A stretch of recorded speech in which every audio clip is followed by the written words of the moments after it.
Hello guys, आज का हमारा टॉपिक है बौद्ध धर्म का इतिहास।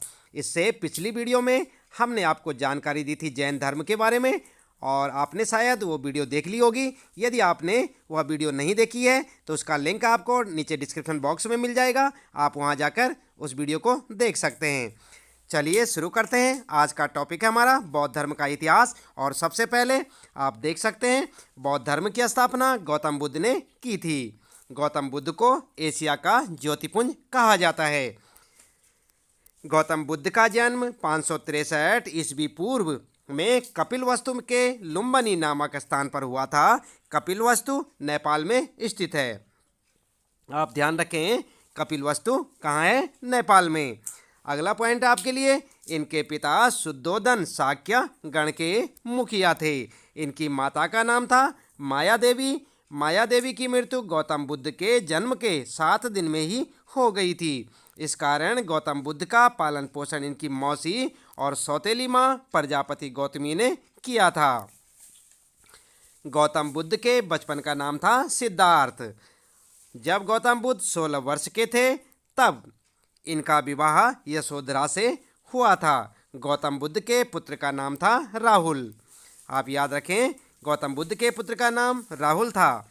सिद्धार्थ जब कपिलवस्तु की सैर पर निकले थे तो रास्ते में उन्हें 4 दृश्य दिखाई दिए और ये 4 दृश्य थे।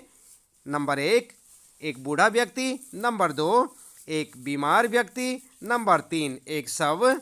और नंबर 4, एक सन्यासी। इन दृश्यों का गौतम बुद्ध पर ऐसा असर हुआ कि इन्होंने सांसारिक दुखों से व्यथित होकर संन्यास ले लिया और घर बार छोड़ दिया। इस प्रकार 29 वर्ष की आयु में इन्होंने गृह त्याग कर दिया था और इस घटना को बौद्ध ग्रंथों में महाभिनिष्क्रमण कहा गया है। आप ध्यान रखें, इस घटना को बौद्ध ग्रंथों में महाभिनिष्क्रमण कहा गया है। संन्यास जीवन स्वीकार कर लेने के बाद गौतम बुद्ध ने वैशाली के आलार कलाम से सांख्य दर्शन की शिक्षा ग्रहण की और इस प्रकार आलार कलाम गौतम बुद्ध के प्रथम गुरु हुए। इस प्रकार गृह त्याग करने के बाद गौतम बुद्ध ने बिना भोजन पानी ग्रहण किए 6 वर्ष की कठिन तपस्या की और 35 वर्ष की अवस्था में या 35 वर्ष की आयु में बैसाख की पूर्णिमा की रात निरंजना यानी कि फल्गु नदी के किनारे पीपल वृक्ष के नीचे ध्यान करते हुए गौतम बुद्ध को ज्ञान की प्राप्ति हुई।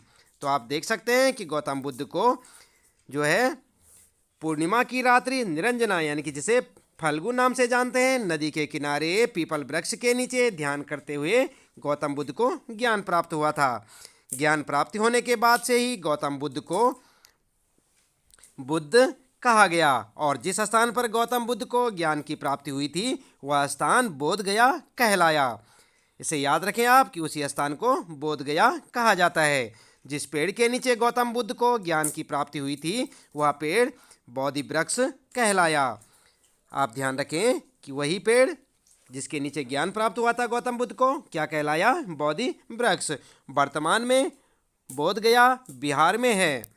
गौतम बुद्ध ने अपना प्रथम उपदेश सारनाथ में दिया था। सारनाथ वर्तमान में उत्तर प्रदेश में है। गौतम बुद्ध ने अपने उपदेश पाली भाषा में दिए। पाली भाषा उस समय जनसाधारण की भाषा हुआ करती थी जबकि संस्कृत विद्वान लोगों की भाषा समझी जाती थी। गौतम बुद्ध ने अपनी सर्वाधिक उपदेश कौशल की राजधानी श्रावस्ती में दिए। कौशल वर्तमान में उत्तर प्रदेश में पड़ता है। गौतम बुद्ध की मृत्यु 80 वर्ष की अवस्था में 483 ईस्वी पूर्व में कुशीनारा जो कि देवरिया उत्तर प्रदेश का एक क्षेत्र है उसमें हो गई थी। बौद्ध ग्रंथों में इस घटना को महापरिनिर्वाण कहा गया है। यह माना जाता है कि गौतम बुद्ध की मृत्यु के बाद उनके शरीर को 8 हिस्सों में बांट दिया गया और प्रत्येक हिस्से पर एक स्तूप का निर्माण करवाया गया। निर्वाण की बात करते हैं। यहाँ पर निर्वाण शब्द का अर्थ होता है दीपक का बुझ जाना। बौद्ध धर्म के अनुसार निर्वाण का मतलब होता है ऐसी अवस्था प्राप्त कर लेना जिस अवस्था में व्यक्ति का तृष्णा यानी कि लालसा रूपी दीपक बुझ जाए, यानी आसान शब्दों में व्यक्ति की सारी इच्छाएं, मोह माया खत्म हो जाए।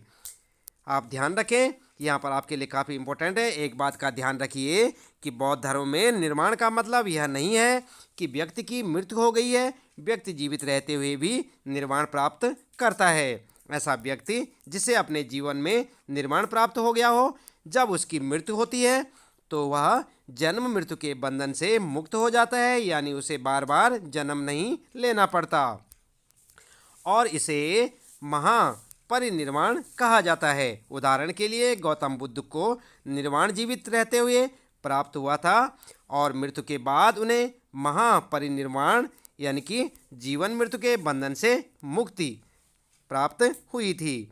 बुद्ध के अनुयायियों को 2 भागों में बांटा गया था। और कौन से 2 भाग थे? आप देख सकते हैं, यह 2 भाग थे। नंबर 1 भिक्षुक, ऐसे अनुयायी जिन्होंने संन्यास जीवन स्वीकार कर लिया हो तथा जो बौद्धों के लिए बनाए गए संघों में रहते हों।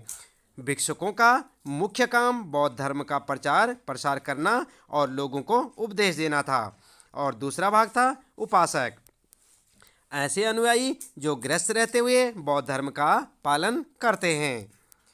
बौद्ध धर्म के सिद्धांत त्रिपिटक में संकलित हैं। त्रिपिटक निम्न है, आप ध्यान दें। नंबर 1 सुत्त पिटक, ये गौतम बुद्ध के धार्मिक उपदेशों का संग्रह है। नंबर 2 विनय पिटक, विनय पिटक में बौद्ध संघ के अनुशासन को बनाए रखने के लिए आवश्यक नियम हैं। नंबर 3 है अभिधम्म पिटक, इसमें बौद्ध दर्शन के बारे में बताया गया है। आपके लिए याद रखने के लिए तीनों पिटकों की भाषा पाली है। आप ध्यान रखें इस बात का कि जो भाषा इनकी पाली है। आगे बात करते हैं कि बौद्ध धर्म के त्रिरत्न कौन से थे। तो आप देख सकते हैं, नंबर 1 बुद्ध यानी कि गौतम बुद्ध, नंबर 2 धम्म यानी कि बौद्ध धर्म, और नंबर 3 संघ यानी कि बौद्ध भिक्षु के लिए बनाया गया संघ।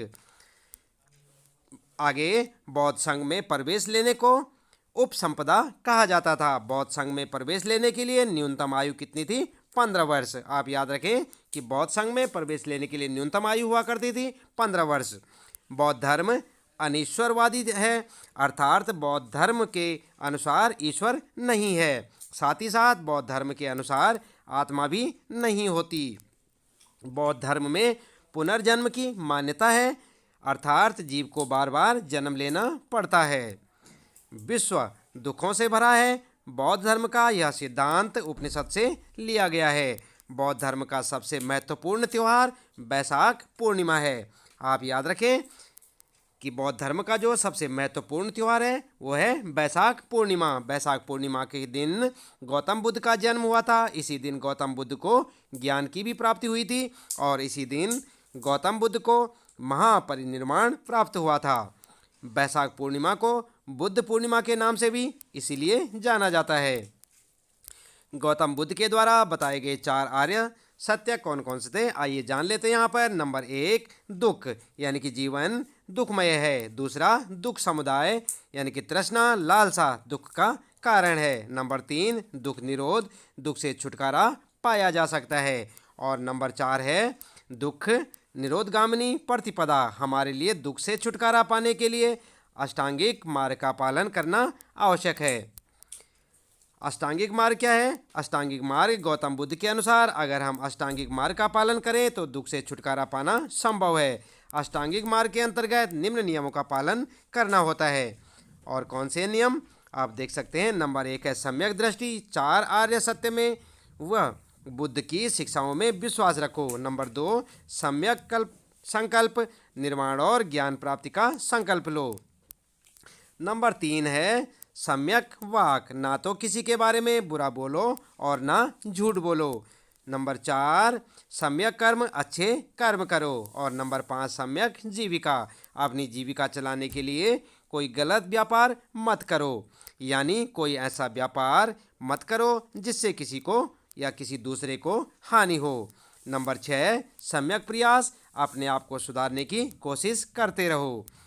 नंबर 7 सम्यक स्मृति, अपनी स्मृति बढ़ाने की कोशिश करो। और नंबर 8 सम्यक समाधि, यानी कि निर्वाण प्राप्त करो और मृत्यु के बाद जन्म मृत्यु के बंधन से मुक्त हो जाओ। अगला पॉइंट आपके लिए मध्यम मार्ग। बुद्ध ने मध्यम मार्ग का पालन करने का उपदेश दिया। बुद्ध के मध्यम मार्ग के अनुसार हमें किसी भी चीज़ की अति नहीं करनी चाहिए।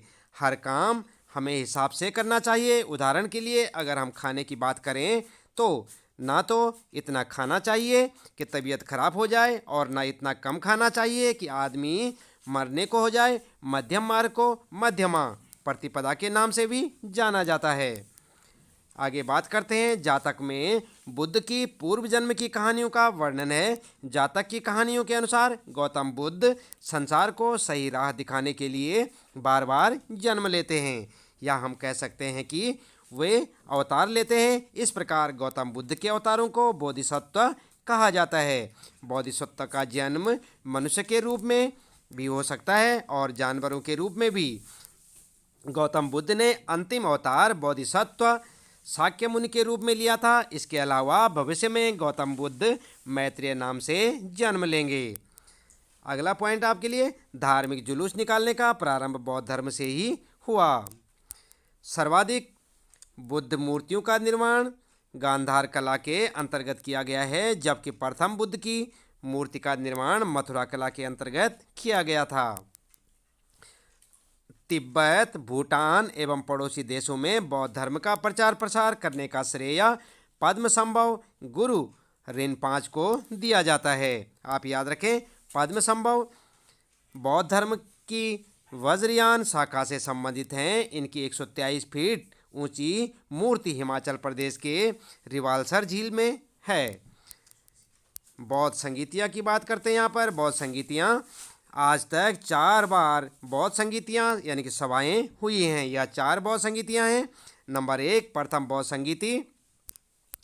प्रथम बौद्ध संगीति 483 ईस्वी पूर्व में राजगृह, जो कि वर्तमान बिहार में है, में हुई थी। यह संगीति गौतम बुद्ध की मृत्यु के बाद हुई थी। इस संगीति की अध्यक्षता महाकश्यप ने की थी तथा इस समय अजातशत्रु यानी कि हर्यक वंश का शासनकाल था। इस संगीति में सुत पिटक तथा विनय पिटक की रचना हुई। आप याद रखें। दूसरी यानी कि द्वितीय बौद्ध संगीति और द्वितीय बौद्ध संगीति 383 ईस्वी पूर्व में वैशाली, जो कि वर्तमान बिहार में हुई थी।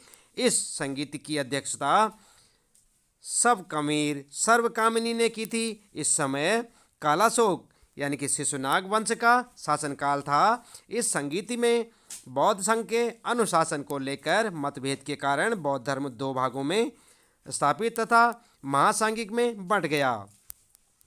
तृतीय बौद्ध संगीति, और इसके बारे में यह बौद्ध संगीति 251 ईस्वी पूर्व में पाटलिपुत्र, उस समय के मगध की जो राजधानी थी, उसमें हुई थी। इस संगीत की अध्यक्षता मोगली पुत्र तिस्स ने की थी। यह संगीति अशोक यानी कि मौर्य वंश के शासनकाल में हुई थी। इस बौद्ध संगीति में अभिधम्ब पिटक की रचना हुई। और चौथी जो है चौथी बौद्ध संगीति प्रथम शताब्दी में कश्मीर के कुंडलवन क्षेत्र में हुई। इसकी अध्यक्षता वसुमित्र ने की थी। यह संगीति कनिष्क यानी कि कुषाण वंश के शासनकाल में हुई थी। इस संगीति में बौद्ध धर्म फिर से 2 भागों में बंट गया और ये 2 भाग थे। नंबर 1 हीनयान, यह गौतम बुद्ध, और हीनयान के बारे में जान लेते हैं। हीनयान क्या था? यह गौतम बुद्ध को एक महान पुरुष मानते हैं जिन्होंने संसार को जन्म मृत्यु के बंधन से मुक्त होने का मार्ग बताया। इनके ग्रंथ पाली भाषा में रचे गए हैं। और नंबर दूसरा भाग था महायान, यह गौतम बुद्ध को ईश्वर मानते हैं। इनके ग्रंथ संस्कृत भाषा में रचे गए हैं। तो आप याद रखें हीनयान और महायान। आगे बात करते हैं बुद्ध चरित्र के बारे में। यह अश्वघोष द्वारा रचित एक महाकाव्य है और क्या नाम है? बुद्ध चरित्र। यह संस्कृत में लिखा गया है। इसमें गौतम बुद्ध का जीवन चरित्र और उनकी शिक्षाओं का वर्णन है। इसे बौद्धों का रामायण भी कहा जा सकता है और यह कहा जाता है। आगे बात करते हैं मिलिंदपन्ह। यह ग्रंथ पाली भाषा में रचा गया है। इसमें यूनानी राजा मिनांडर एवं बौद्ध विद्वान नागसेन के बीच हुए प्रश्न उत्तर हैं। गौतम बुद्ध के जीवन से जुड़ी विभिन्न घटनाओं के प्रतीक और क्या क्या हैं? आइए जान लेते हैं। माता के गर्भ में आना, हाथी और गौतम बुद्ध का जन्म, कमल और गृह त्याग का चिन्ह है घोड़ा, ज्ञान प्राप्ति का बोधि वृक्ष और प्रथम उपदेश, धर्मचक्र और महापरिनिर्वाण स्तूप। तो ये क्या है, इनके उनके जीवन से जुड़ी घटनाओं के प्रतीक हैं। आगे क्षण भंगुरवाद, यहाँ पर जान लेते हैं। संपूर्ण ब्रह्मांड में प्रत्येक क्षण प्रत्येक वस्तु नष्ट हो रही है, अर्थात कुछ भी अस्थायी नहीं है। धीरे धीरे हर चीज़ का नाश हो जाता है। यह बौद्ध धर्म का एक सिद्धांत है। आगे है यहाँ पर प्रतीत्या समुत्पाद, प्रत्येक घटना का कोई कारण होता है, बिना कारण के कोई घटना घटित नहीं हो सकती। उदाहरण के लिए अगर एक व्यक्ति की मृत्यु होती है तो इसका कारण है कि उसने जन्म लिया था। यह भी बौद्ध धर्म का एक सिद्धांत है और आप इसे याद रखें। तो गाइज, इसी के साथ हमारा आज का टॉपिक था बौद्ध धर्म का इतिहास समाप्त होता है। इसी प्रकार अन्य आपके लिए महत्वपूर्ण टॉपिक लेकर हम लगातार आते रहते हैं। इसलिए यदि अभी तक आपने चैनल को सब्सक्राइब नहीं किया तो प्लीज़ जल्दी से जल्दी चैनल को सब्सक्राइब अवश्य कर दें और बेल आइकन दबाना ना भूलें, ताकि आपको प्रत्येक आने वाली वीडियो की नोटिफिकेशन मिलती रहे। तो आज के लिए इतना काफ़ी है। मिलते हैं फिर अगली वीडियो में।